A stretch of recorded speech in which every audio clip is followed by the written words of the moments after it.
संगम युग पर ही तुम्हें आत्म अभिमानी बनने की मेहनत करनी पड़ती है। सतयुग अथवा कलयुग में ये मेहनत नहीं होती है। प्रश्न, श्री कृष्ण का नाम उनके माँ बाप से भी अधिक वाला है, क्यों? उत्तर, क्योंकि श्री कृष्ण पहले जिनका भी जन्म होता है वो योग बल से नहीं होता। श्री कृष्ण के माँ बाप ने कोई योग बल से जन्म नहीं लिया। पूरी कर्मातीत अवस्था वाले राधे कृष्ण ही हैं, वही सदगति को पाते हैं। जब सब पाप आत्मा खत्म हो जाती है तब बिल्कुल नई दुनिया में श्री कृष्ण का जन्म होता है। पावन दुनिया में श्री कृष्ण का जन्म होता है, उसे वैकुंठ कहा जाता है। संगम पर श्री कृष्ण की आत्मा ने सबसे अधिक पुरुषार्थ किया, इसलिए उनका बहुत नाम वाला है। धारणा के लिए मुख्य सार, बुद्धि को पवित्र बनाने के लिए याद की यात्रा में मस्त रहना है। कर्म करते भी एक माशूक याद रहे, तभी कर्माचित बनेंगे।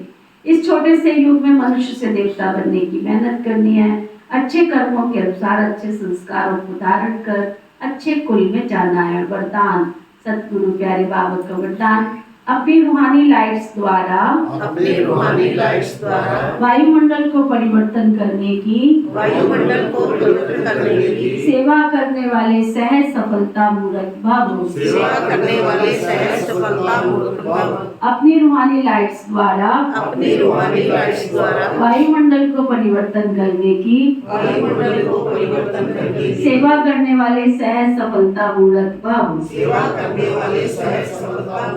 जैसे साकार सृष्टि में रंग की लाइट दिखाते हो, वही वातावरण हो जाता है। अगर हरी लाइट होती है तो चारों तरफ वही प्रकाश छा जाता है। लाल लाइट जलाते हो तो याद का वायुमंडल बन जाता है। जब स्थूल लाइट वायुमंडल को परिवर्तन कर देती है तो आप लाइट हाउस भी पवित्रता की लाइट व सुख की लाइट से वायुमंडल परिवर्तन करने की सेवा करो तो सफलता मूर्त बन जाएंगे। स्थूल लाइट आंखों से देखते रूहानी लाइट का अनुभव से जानेंगे। स्लोगन, व्यर्थ बातों में समय और संकल्प गंवाना ये भी अपवित्रता है। अव्यक्त इशारा, स्वयं और सर्व के प्रति मनसा द्वारा योग की शक्तियों का प्रयोग करो। कोई भी खजाना कम खर्च करके अधिक प्राप्त कर लेना, यही योग का प्रयोग है। मेहनत कम, सफलता ज्यादा इस विधि से करो। जैसे समय व संकल्प श्रेष्ठ खजाने हैं तो संकल्प कम से कम खर्च हो लेकिन प्राप्ति ज्यादा हो। जो साधारण व्यक्ति 2-4 मिनट संकल्प चलाने के बाद सोचने के बाद सफलता प्राप्ति कर सकता है तो आप 1-2 सेकंड में कर सकते हो। इसको कहते हैं कम खर्च वाला नशीन। कम खर्च करो लेकिन प्राप्ति 100 गुना हो। इससे समय की व संकल्प की बचत होगी और औरों की सेवा में लगा सकेंगे, दान पुण्य कर सकेंगे। यही है योग का प्रयोग।